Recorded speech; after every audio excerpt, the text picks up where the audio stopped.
గురూజీ 72 గంటల్లోనే ఫోన్ లోనే అద్భుతమైన జ్యోతిష్య పరిష్కారం చూపిస్తారు. నమ్మండి నమ్మకపోండి, ఇది నిజం. శ్మశాన కాళి రుద్ర చౌడీదేవి ఆరాధకులు నంబర్ 1 వశీకరణ స్పెషలిస్ట్.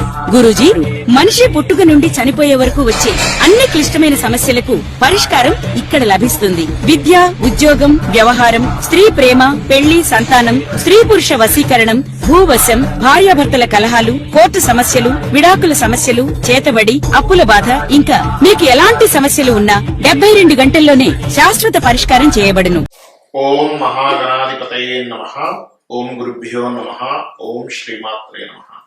పరమేశ్వర స్వరూపమైనటువంటి జ్యోతిష, వాస్తు మరియు ఇతర అనేకమైనటువంటి శాస్త్రములను మనకు అందించినటువంటి మహర్షులకి నమస్కారం. హయగ్రీవ హయగ్రీవ హయగ్రీవేతి యోపదేత్తస్య విస్సరతే వాణి జన్కన్యా ప్రవాహవత్.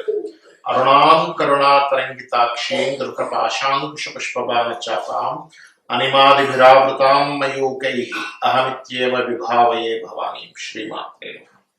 ప్రేక్షకులకి ఆ లలితాంబిక అమ్మవారి అనుగ్రహం పరిపూర్ణంగా కలగాలని స్ఫూర్తి కోరుకుంటూ మనం ఈరోజు చెప్పుకోబోయేటువంటి విషయాలు ఏమిటి అని చూసుకున్నట్లయితే, ప్రస్తుతం కుజుడు వక్ర గతిలో మిథున రాశిలో సంచరిస్తున్నాడు. మనం ఆల్రెడీ కుజుడు ఇక్కడికి రావడం వల్ల ఈ కుంభమేళాలో కానివ్వండి, లేనట్లయితే రకరకాల పుణ్యక్షేత్రాల్లో వాటిల్లో కాస్త ఈ తొక్కిసలాటలు జరుగుతాయని ఇప్పటి నుంచో మనం చెప్పుకుంటూ వస్తున్నాం. 4 రోజుల పై నుంచే కూడా అదే రకంగా జరుగుతూ వస్తుంది. అయితే అది మిథున రాశిలో కుజుడు ఇట్లాంటి ఫలితాలు ఇస్తాను కాబట్టి కుంభమేళాకి వెళ్ళే వారు కొంచెం జాగ్రత్తగా ఉండండి. రెండో విషయం ఏంటంటే, ఇక్కడ ఈ కుజుడు వక్ర త్యాగం అవుతుంది. ప్రస్తుతం కర్కాటక నుంచి ముందుకు వెళ్తూ వక్రగతి ఉన్నాడు. అక్కడ ఎప్పుడైతే వక్రించి ఉన్నాడో ఈ వక్రత్యాగం ఈ నెల ఫిబ్రవరి 24వ తేదీ రుజుమార్గంలో వచ్చి ఏప్రిల్ 3 నుంచి చూసుకున్నట్లయితే ఏప్రిల్ 3వ తేదీ నుంచి కర్కాటక రాశిలో జూన్ 8వ తేదీ వరకు వక్రించు రుజుగతిలో ఉంటాడు. ఏప్రిల్ 3 నుంచి జూన్ 8వ తేదీ వరకు. ఎప్పుడైతే ఈ సమయంలో కర్కాటక రాశిలో కుజుడు ఉంటాడో, వీటి మూలంగా ద్వాదశ లగ్నముల వారికి ఎటువంటి ఫలితములు జరుగుతాయి, లగ్నం తెలియని వారి రాశి వారికి, అదేవిధంగా ఏ విషయాల పట్ల జాగ్రత్త వహించాలి అనేటువంటి విషయాలు చెప్తుంది. నేనైనప్పటికీ కూడా చెప్పిస్తుంది సాక్షాత్ లలితా అమ్మవారిగా భావిస్తూ ఒక్కొక్క లగ్నం గురించి తెలుసుకున్నాం. ధనుర్లగ్నము ధనస్సు రాశి. లగ్నం తెలిసిన వారు లగ్నం నుంచే ఫాలో అవ్వండి, లగ్నం తెలియని వారికి రాశి నుంచి ఫాలో అవ్వండి. సెకండ్ ఆప్షన్ మాత్రమే. మీకు కుజుడు అష్టమ స్థానంలో నీచబడి ఉంటున్నాడు 3 ఏప్రిల్ నుంచి 6, 8 జూన్ మధ్యలో.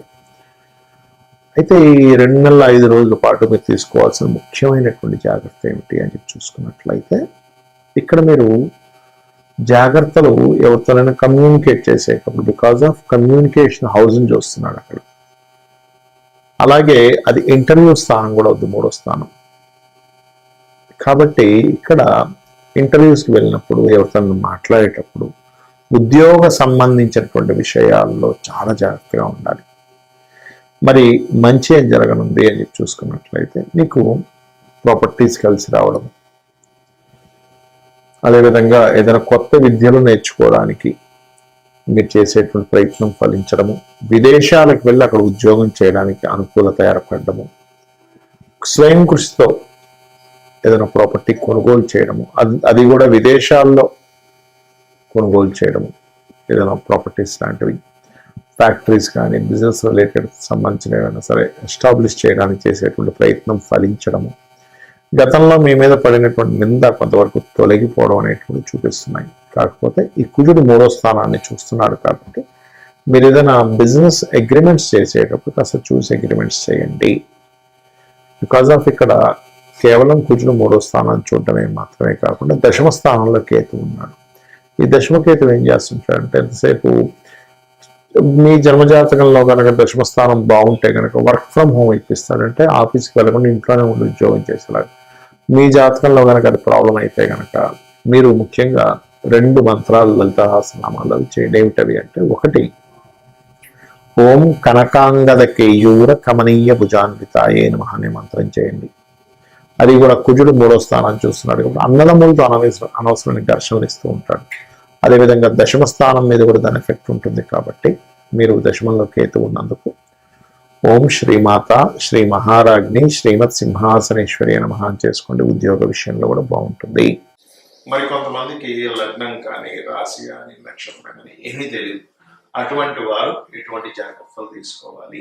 ఈ 2 నెలల 5 రోజుల పాటు పర్టికులర్గా ఈ కుజుడు నీచ స్థానంలో ఉన్నప్పుడు ఎప్పటి నుంచి 3 ఏప్రిల్ నుంచి 8 జూన్ మధ్యలో పర్టికులర్గా ఏంటంటే అప్పుల విషయంలో ఎవరికైనా అప్పులు ఇస్తున్నాం, అది ఏ నక్షత్రమైనా ఏ లగ్నమైనా. ఎందుకంటే ఈ అప్పులు తీరాలన్నా అప్పులు రావాలన్నా బుధుడు కుజుడు యొక్క ప్రభావం ఎక్కువగా ఉంటుంది. అందుకే చూడండి అప్పులు అయినప్పుడు గొడవలు అవుతుంటాయి, ఎందుకంటే కుజుడు కారకత్వం కాబట్టి.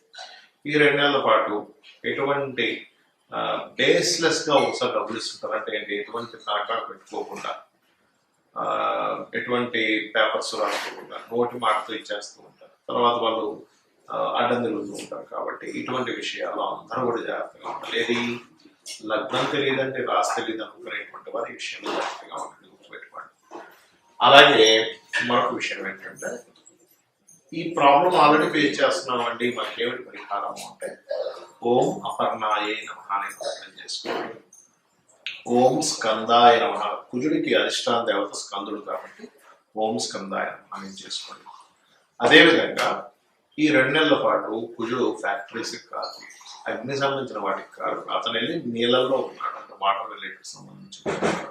అలాంటప్పుడు ప్రకృతి పరంగా కూడా ఎటువంటి జరుగుతూ ఉంటాయి అని చూసుకున్నట్లయితే మంచి ఎండాకాలం, ఎండ ఉన్నట్టే ఉంది, సడన్ గా వర్షం పడుతూ ఉంటుంది. ఇదేమిటి ఇంత ఎండాకాలం ఇంత వర్షం పడ్డమే కనిపిస్తూ ఉంటుంది. అలాగే కొన్ని పర్టికులర్గా ఈ వాటర్ ప్లాంట్స్ పెట్టేటువంటి వారు కుజుడు నీచ స్థానంలో ఉన్నాడు కాబట్టి వాటర్ ప్లాంట్స్ రిలేటెడ్ సంబంధించిన విషయాల్లో కొంత జాగ్రత్తగా చూసి పెడుతూ ఉంటారు. అలాగే అదేవిధంగా కొన్ని ఎడారి ప్రాంతాలు కూడా వర్షం పడే ఛాన్సెస్ ఉంటాయి ఇటువంటి విషయాల్లో. మరియు కుజుడు ఎప్పుడైతే నీచ స్థానంలో ఉన్నాడో బార్డర్స్ దగ్గర, ప్రతి దేశంలో సరిహద్దుల దగ్గర కొంతవరకు అటాకులు జరగడం, మరియు కొన్ని సముద్రాల్లో ఒకసారి ఒక ఉప్పెన్లాగా రావడం జరుగుతుంటుంది, అటువంటివి రావడం. అదేవిధంగా కొన్ని గొడవలకి దారి తీయడం జరుగుతుంది. ఎప్పుడైతే ఈ కుజుడు వక్రించి ఆల్రెడీ మిథున రాశిలో ఉన్నాడు, వక్రించి ఉన్నాడు, ఇప్పుడు ఆ వక్రగతిపై రుజుగతి వస్తుంది. మనం ఆల్రెడీ గతంలో చెప్పుకున్నాం, ఏమంటే ఇక్కడ ఉన్నప్పుడు ఇట్లాంటివి కొంచెం తుకిసరాటలు ఇట్లాంటివి జరుగుతాయి అని. కాబట్టి ఏంటి, కొంచెం మీరు ఈ బార్డర్ ప్లేసెస్ లో నివసించే వాళ్ళు ఉంటారు, కొన్ని ప్రాంతాలు ఉంటాయి సరిహద్దుల దగ్గర, అక్కడ ఉండేటువంటి వారు కూడా కాస్త జాగ్రత్తగా ఉండాలి. మరియు దీంతో పాటు ఎటువంటి ప్రాబ్లం ఉన్నా సరే మీకు క్లియర్ అవ్వాలి అని అనుకుంటే ఒకటే గుర్తుపెట్టుకోండి, నవగ్రహాలలో కుజగ్రహం దగ్గర దీపారాధన చేయండి. ఏమంటే మేము ఉండే ప్రదేశంలో వేరే ఏదో కంట్రీస్ లో ఉంటాం, అక్కడ నవగ్రహాలు ఉన్నా సరే అక్కడ దీపం పెట్టని ఓం కుజాయ నమః, ఓం కుం కుజాయ నమః, లేదా ఓం స్కందాయ నమః, ఈ 2 కలిపి చేయండి. ఓం కుజాయ నమః, ఓం స్కందాయ నమః. అప్పుడు ఏమవుతుందంటే కుజ సంబంధించిన ప్రభావం ఏదైతే ఉందో తగ్గుతుంది. అదేవిధంగా కొంతమందికి ఈ బ్యాక్ పెయిన్స్ వస్తూ ఉంటాయి, లేదా వెన్నుముక్క సంబంధించింది ఎప్పుడు బ్యాక్ పెయిన్ వస్తుంటుందండి అనే ప్రాబ్లం ఫేస్ చేస్తుంటారు. అటువంటి వారు ఈ కుజుడు నీచపడ్డం ఉన్నప్పుడు కొంత జాగ్రత్తగా ఉండాలి. పర్టికులర్గా ఈ కుజుడు నీచంలో ఉన్నప్పుడు మనం ఏదైనా ల్యాండ్స్ తీసుకునేటప్పుడు అందరికీ కూడా వర్తిస్తుంది. ల్యాండ్ తీసుకునేటప్పుడు చూసుకొని తీసుకోవాలి. ఏమవుతుందంటే ల్యాండ్స్ మూలంగానే ఇబ్బంది పడ్డం, కుజుడు నీచంలో ఉన్నాడు కదా, ల్యాండ్స్ విషయంలో కూడా ఫ్లక్చువేషన్స్ రావడం, అంటే అసలు ఇంత రేట్ పెరుగుతుంది అనుకోలేదు, లేదా ఇంత రేటు తగ్గిపోతుంది అనుకోలేదు అనేటువంటి ఫ్లక్చువేషన్స్ ఇస్తాడు కుజుడు. అంటే ఎప్పుడు పెరుగుతుంది ఎప్పుడు తగ్గుతుంది అంటే ఆ కుజుడికి గోచారంలో చంద్రుడు వచ్చాడు అనుకోండి, ఆ రోజుల్లో మళ్ళీ మీకు నీచభంగ రాజయోగాన్ని ఏర్పడుతుంది కుజుడు గోచారంలో.